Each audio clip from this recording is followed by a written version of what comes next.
The wind moved over the dry earth like a restless spirit, stirring up little whirlwinds of dust and brittle leaves. In the first blue hint of dawn, the land stretched endless and empty, marked only by a crooked line of fence posts leaning at odd angles, their wire rusted and sagging.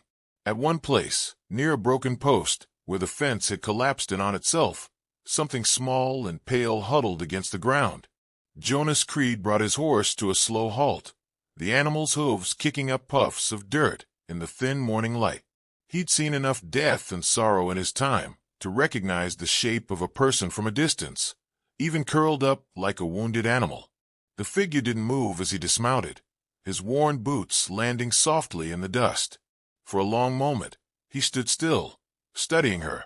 A girl, little more than a scrap of a thing, maybe 16, with hair the color of dry wheat and a face streaked with dirt and blood. Her shawl hung from her shoulders in tatters, and her bare feet were scratched and bloodied. She clutched the remains of a wooden slat like it was a weapon, though the splintered thing wouldn't stop a snake, let alone a man. Jonas crouched down, careful not to startle her. His voice came rough from disuse, low and steady. "You're human," he said, as though trying to remind both of them. "Ain't no call for you to be lying out here alone." Her eyes flicked up, wide and untrusting. Green, sharp even through the grime and terror, clouding them. She didn't speak. She didn't need to. The look in those eyes told a story plain as words. The air carried the scent of smoke, and Jonas turned his head toward the east. A thin pillar of black trailed up into the sky, a smear against the dawn. He knew what it meant without needing to see the ruins up close. Another ranch gone. Another family cut down. It had been happening up and down the frontier for weeks now, and folks too scared or too proud to talk about it. Jonas had been tracking the signs, piecing together the trail of burned homes and slaughtered cattle. Now here was a survivor. "You got a name?" he asked, voice softer this time. She hesitated, swallowed hard, and then managed a whisper so thin it nearly vanished in the wind. "Ella." "Well now, Ella," Jonas said, glancing once more toward the smoke. "No good staying here. These men, they ain't ones to leave work half done. You come with me." For a heartbeat, she didn't move. He could see the war inside her, fear on one side, hope on the other. In the end, hope won. She reached out, her fingers trembling, and took hold of his outstretched hand. Jonas helped her up, surprised by how little she weighed. Like a bird stripped of feathers and strength, he led her toward his horse, keeping a steady eye on the horizon. The land was too quiet. No birdsong, no coyote calls. Just the steady sigh of wind through sagebrush and bone-dry grass. Behind them, the sound of distant hooves cracked the silence. Ella flinched, a gasp tearing from her throat as she spun toward the noise. Jonas felt it too, the low, thunderous roll of horses moving fast across open ground. They wouldn't be close yet, but they were coming. He got her into the saddle, climbed up behind, and took the reins. His revolver sat heavy on his hip, a weapon worn from years of use, but still reliable. The girl clung to him, silent but shaking. "Easy now," he murmured. "We'll be ghosts in these hills." They rode hard, following a narrow trail Jonas knew well, a dry creek bed that snaked between the mesas. The shadows stretched long and thin, and the rising sun painted the land in blood-red streaks. Jonas kept glancing back, though he doubted the riders could see their trail this soon. The girl spoke only once as they moved, her voice raw. "They killed my family." Jonas didn't ask who. He already knew. The Carrie and Jack gang. Men who drifted in like a plague, stripping land and life alike before vanishing back into the desert. Led by a butcher named Silas Cutter, a man with no soul behind his eyes. Jonas had crossed men like him before, and once upon a time he might have stood beside them. Those days were long past. "Not you," he said. "Not while I've got say in it." The wind picked up, bringing with it the faint scent of water. A spring, hidden between the rocks, one of the last few that hadn't run dry. Jonas aimed for it, knowing the Carrie and Jacks would head for the town before bothering to comb the empty ranges. There'd be shelter there, a place to think, a way to make sense of what came next. Ella hadn't cried, not once. Even now, with the safety of distance growing between them and the smoldering ruin of her home. She held it in. Jonas respected that. He'd seen men twice her age crumble in the face of less. By the time they reached the spring, the sun was climbing higher, chasing away the chill of morning. Jonas let the horse drink, then knelt to fill a battered canteen. He handed it to Ella, who sipped cautiously, then more greedily. Water left streaks down her dirty face, but she didn't stop. Jonas studied the horizon. No sign of pursuit yet, though that would change. Deadwood Creek lay 2 days' ride south. It wasn't much of a town. A few scattered buildings, a church with a roof about to give way, and a saloon that doubled as a halfway house for every vice a man could name. But it had shelter, and more importantly, it had people. Good or bad, the town breathed. He glanced at the girl. She'd finished the water and was staring at him with a steadiness that belied her small frame. "I'll get you to Deadwood," Jonas said. "You'll be safe there." "They'll find me," she whispered, her voice rough. He thought about lying, about telling her the men who killed her family were too far behind or wouldn't bother looking for one girl. But Jonas Creed didn't waste words on lies. "Maybe," he said, "but they'll have to come through me to do it." The wind stirred the grass again, and the horse pawed at the ground. Jonas tightened the cinch and climbed back into the saddle, offering a hand down to the girl. She took it without hesitation this time. They rode on, leaving the broken fence and the smoldering ruin behind.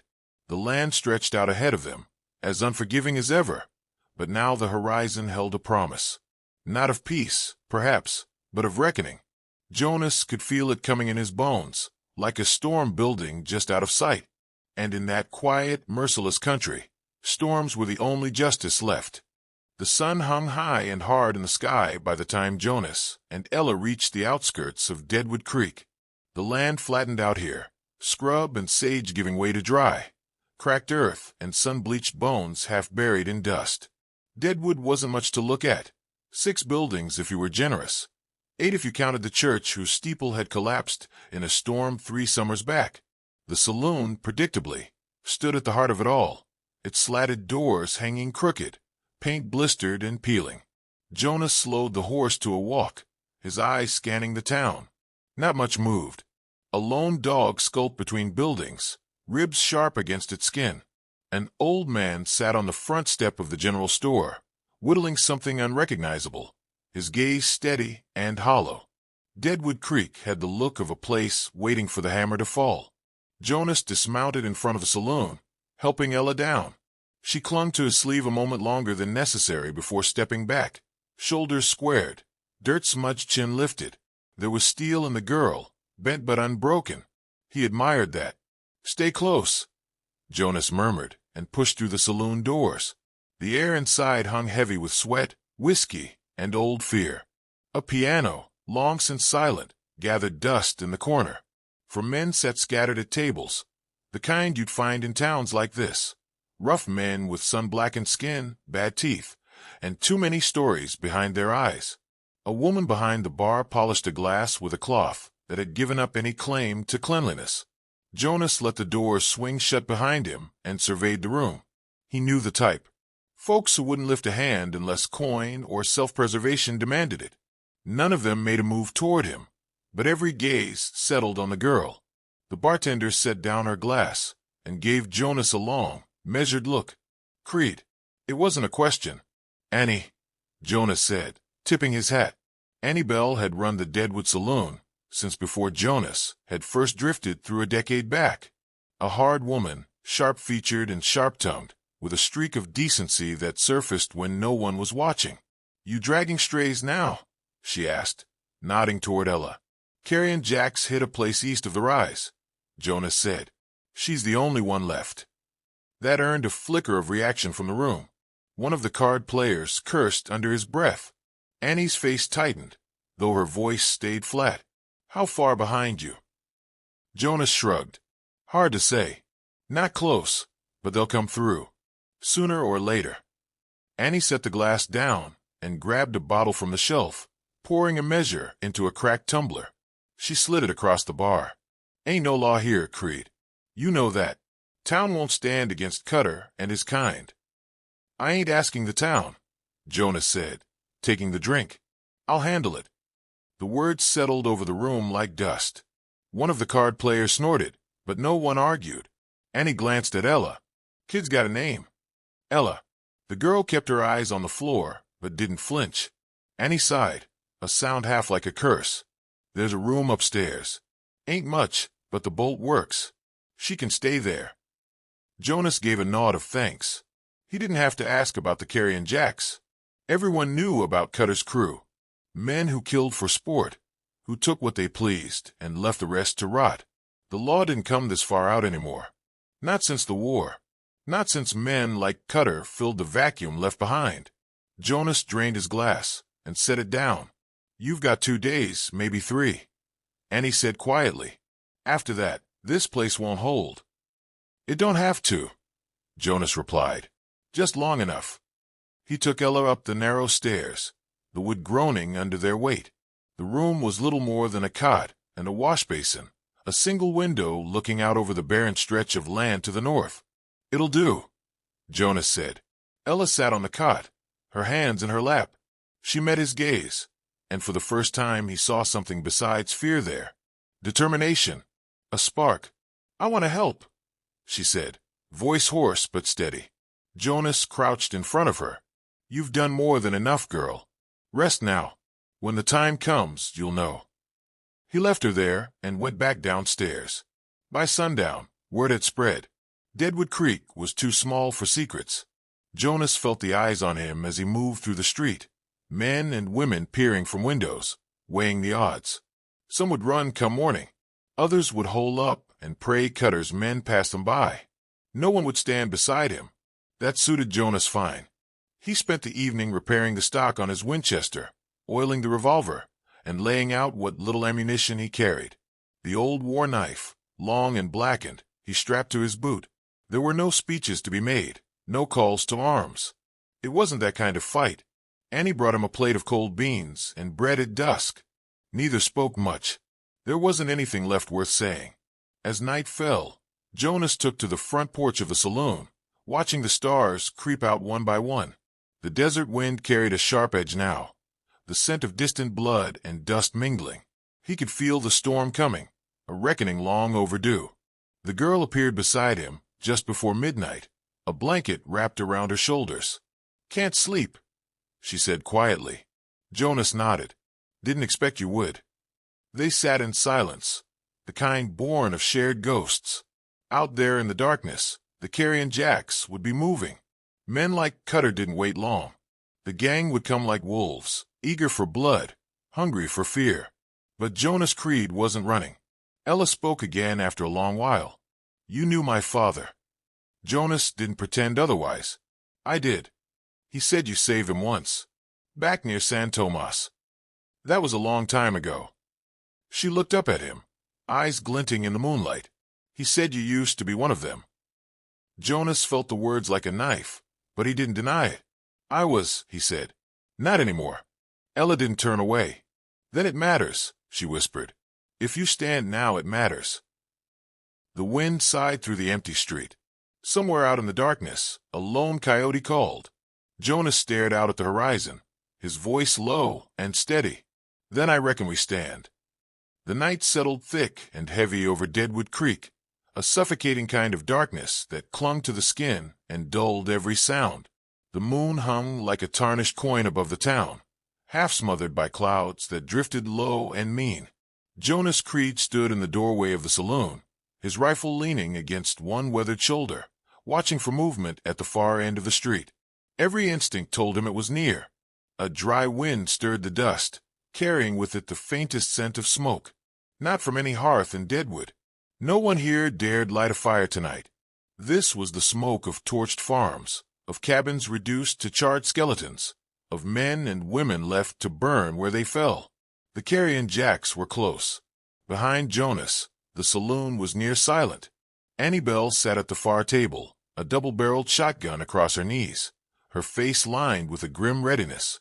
Ella, wrapped in that same tattered blanket, sat beside the upstairs window with a view of the main road, her small form tense, clutching a battered Colt that Jonas had pressed into her palm an hour before. It was too big for her hand, but she didn't complain. "Don't shoot unless you have to," Jonas had told her. "But if you do, aim steady and don't hesitate." She'd met his gaze without flinching. "I won't." Now, as the hour dragged toward midnight, Jonas could feel the storm break somewhere beyond the hills. A subtle change in the air, the way the night hushed itself before violence. He took a long breath, the old ache in his ribs from some long-forgotten bullet wound stirring with the cold. Then came the sound he'd been waiting for, the muffled drum of hooves, slow and steady, rolling like distant thunder down the canyon road. Jonas straightened, lifting the rifle. He counted the shapes as they emerged from the gloom. 8 riders, maybe 10. Shadowed figures, their silhouettes cruel and crooked, moving like predators, with nowhere else to be. At their head rode a tall man in a wide-brimmed black hat, his duster flapping in the wind. Even from this distance, Jonas could feel the cold weight of his stare. Cutter, the man who'd once been his brother in blood and crime, the man who led the carrion jacks like a wolf leads a starving pack. Jonas stepped off the porch into the dust-choked street. The wood under his boots creaked softly. He could feel Annie's eyes on his back. Knew Ella was watching from above. He wanted to tell them to stay inside, to keep their heads down and let this play out. But there wasn't time, and it wouldn't matter. What was coming wouldn't leave any hiding places. Cutter reined his horse to a halt at the edge of town, his men fanning out behind him. The stillness in the air was thick enough to choke on. "Well, well," Cutter called, voice deep and lazy, like a man amused by some private joke. "I heard a ghost was haunting these parts. Didn't rightly believe it till now." Jonas leveled the rifle across his chest, his voice flat. "Turn your boys around, Cutter. Ain't nothing here for you."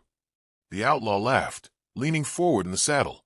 His face came clearer in the moonlight, a hard, wolfish grin beneath a tangled beard, eyes sharp and cold. Cutter had always looked like a man born from the bad soil, and the years hadn't softened him. "There's always something for me, Creed. Land, coin, blood." He tilted his head. "And the girl." A muscle twitched in Jonas's jaw. "You won't have her." Cutter spat into the dirt. "Still carrying that old streak of conscience, are you? Ain't no law here, brother. No cavalry coming down that road. Just us in the dirt. Same as it's always been." "Then let's settle it here." The offer hung between them like a blade. For a heartbeat, neither man moved. Then Cutter grinned wider. "You always did have a death wish." The carrion jacks spurred forward as one, weapons drawn, the night erupting in the thunder of hooves and the sharp bark of gunfire. Jonas dropped to one knee and fired. The lead rider went down hard, the shot catching him square in the throat. Dust exploded around them as bullets chewed up the ground. From the saloon, Annie's shotgun boomed, taking a second man clean from the saddle. His body hit the ground with a lifeless thud, and the rest of the gang split, some ducking behind troughs and crates, others dismounting to fire from cover. Jonas worked the lever of his Winchester. Another shot, sending a man sprawling. Return fire shattered the window above him, glass raining down. He heard Ella scream, a sharp, terrified sound that made Jonas's stomach knot. But when he glanced back, she was still there, crouched and clutching the Colt with white knuckles. Cutter dismounted with a fluid grace that belied his bulk, twin revolvers already in his hands. He moved like a man with nothing to fear, bullets hissing past him as he stalked toward the saloon. Jonas fired again, the shot tearing a groove in Cutter's duster, but the outlaw kept coming. "Come on, Creed," Cutter shouted. "Let's finish this like men." Jonas knew he couldn't let Cutter reach the saloon. He stepped into the open, reloading as he moved, another round catching a jack in the chest. The man dropped his pistol and crumpled. From the shadows near the livery, 2 more gang members appeared, weapons raised. Jonas turned, squeezing off a shot that struck one in the gut. The second aimed high, and Jonas braced for it. But then the Colt barked from the saloon window. The outlaw jerked, a hole blooming in his chest, and fell backwards. Jonas spared a glance upward. Ella stared down at him, face pale, but her grip steady. She nodded once. A flicker of something warm moved through Jonas's chest. Pride. Hope. Maybe both. Then Cutter was on him. The outlaw slammed into Jonas, the force knocking them both into the dust. Jonas's rifle skidded away, and Cutter's fist cracked against his jaw. The world spun in a haze of pain and grit. Jonas lashed out, driving an elbow into Cutter's side, scrambling for his knife. Cutter cursed, his knee pinning Jonas's shoulder. "I should have gutted you years ago," Cutter snarled, raising a revolver. Jonas found the war knife and drove it upward. The blade struck deep under Cutter's ribs, a wet, choking gasp escaping the outlaw's lips. His eyes widened in shock, fury, and something like reluctant respect. "You never learn when to stay dead," Jonas rasped. Cutter sagged, his revolver slipping from his fingers. Jonas rolled him off, panting. The remaining carrion jacks hesitated, their leader down. Annie stepped into the street then, shotgun still ready, and from the far buildings, a few of Deadwood's townsfolk emerged. Not many, but enough. Jonas struggled to his feet. "You boys can ride, or you can die." The gang scattered, spurring horses into the darkness, leaving their dead behind. Silence followed, thick and strange, the kind of quiet that comes only after blood is spilled. Jonas wiped a sleeve across his mouth and turned toward the saloon. Ella stood in the doorway now, the Colt still in hand. Jonas met her gaze and gave a single nod. It was over. For now. Morning came slow to Deadwood Creek. The sun rose as a pale smear on the horizon, struggling against the haze of dust and smoke still hanging in the air from the night's violence. What was left of the carrion jacks lay sprawled where they'd fallen, boots pointed skyward in the dirt, eyes glassy and wide, their blood already caking dry in the road. The storm had broken, and the town was still standing. Jonas Creed sat on the edge of the saloon's porch, his hat pulled low against the growing light. A shallow cut marked his cheek, dried blood streaking down to his jaw, but his eyes were steady. The Winchester rested across his knees, though there was no one left to shoot. Not yet. Ella was nearby, leaning against one of the porch posts. The blanket had finally slipped from her shoulders, revealing bruises along one arm and grime on her face, but she carried herself differently now. The weight of what she'd done, and what she'd survived, hung on her like a mantle too large for her frame. Still, there was a steel in her gaze that hadn't been there before. Annie Bell emerged from the saloon with a fresh cup of coffee, the steam curling into the morning air. She handed it wordlessly to Jonas and sat down beside him. The two of them watched the road, as if expecting one more shadow to ride out of the hills. After a while, Ella spoke, her voice rough with exhaustion. "Will they come back?" Jonas didn't answer right away. He took a long pull from the cup, savoring the bitter heat. Finally, he set it aside and looked at her. "Maybe. Men like them don't stop easy. But they'll think twice about this town now." Annie grunted in agreement. Word'll spread. Deadwood Creek fought back, took down Cutter himself. She cast a glance at Jonas. "Folk'll start telling stories." Jonas gave a humorless smile. "They always do." It was already starting. In the uncertain gray dawn, people crept out of their homes. Shopkeepers, ranch hands, a widow from the edge of town clutching a rifle far too big for her. They gathered by the saloon, staring at the bodies, murmuring in low voices. Some knelt by the fallen. Others began covering them with old blankets or dragging them aside. No one shed tears for the carrion jacks. An older man, Caleb Dawes, one of the town's original settlers, approached the porch. He carried a bandaged arm and a face weathered by too many years of sun and grief. He stopped before Jonas, his hat in hand. "Creed," he said, voice gravelly. "Couldn't have done it without you." Jonas shrugged, brushing a fleck of dust from the rifle's stock. "Wasn't just me." Caleb's gaze flicked to Ella, then Annie. He nodded. "Still, it matters. You stayin'?" Jonas met his eyes, the lines around his mouth tightening. "No. Town's safe for now. My fight's somewhere else." The old man didn't argue. He simply grunted and moved on, helping another man clear debris from the road. Ella stepped closer, her brow furrowed. "Where will you go?" "Wherever I'm needed." Jonas stood, shouldering the Winchester. He looked down at the girl. This place'll need someone to watch out for it. You could be that one, you know. She scoffed. A flicker of the girl she might have been before the carrion jacks shattered her world. I'm no gun hand. You were last night, Annie muttered, earning a rare smirk from Jonas. He crouched beside Ella, the weight of his stare fixing her in place. It ain't about how fast you can draw. It's about what you're willing to stand for. There's a storm coming beyond these hills. Always is. And someone's got to hold the line. Might as well be you. Ella swallowed hard, something fierce and unspoken igniting behind her eyes. She gave a small nod. Jonas straightened, turning to Annie. You're staying? She chuckled, thumbing a fresh shell into her shotgun. Ain't running yet. This town owes me a few drinks and a fresh deck of cards. Figure I'll stick around. Teach this one how to load proper. She jerked her head toward Ella. Jonas gave a soft grunt of approval, then glanced once more down the road, where the sun finally began to crest the horizon. The hills glowed with wheat gold light, and the air smelled faintly of sage and blood. I'll leave tracks, he said, if you ever need me again. Ella's voice was quiet but steady. We'll find you. Without another word, Jonas Creed stepped down from the porch and made his way through the street. The townsfolk watched him go, parting like water around a stone. No one spoke his name, but it hung in the air, thick as smoke. At the edge of town, he paused, glancing back only once.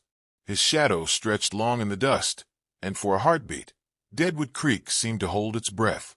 Then Jonas Creed disappeared into the hills. In the days that followed, stories bloomed like wildfire. Tales of a ghost gunman, a man who rode from nowhere and broke the carrion jacks in a single night. Some said he was a cursed outlaw seeking redemption. Others claimed he'd died years before, and what walked the frontier now was something else entirely. Ella kept the Colt, though she practiced with something lighter. Annie Bell stayed true to her word, teaching her to shoot and ride, to tell a man's bluff from his truth. The townsfolk repaired the broken fence by the outskirts, though no one could bring themselves to take down the bloodstained plank where Ella had first been found. And somewhere, out beyond the ridgelines and red canyons, a solitary rider moved through the wilderness, chasing down other storms. His name spoken in hushed tones, a legend stitched together by dust and gunpowder. Jonas Creed, the man who didn't die. And Deadwood Creek would never forget him.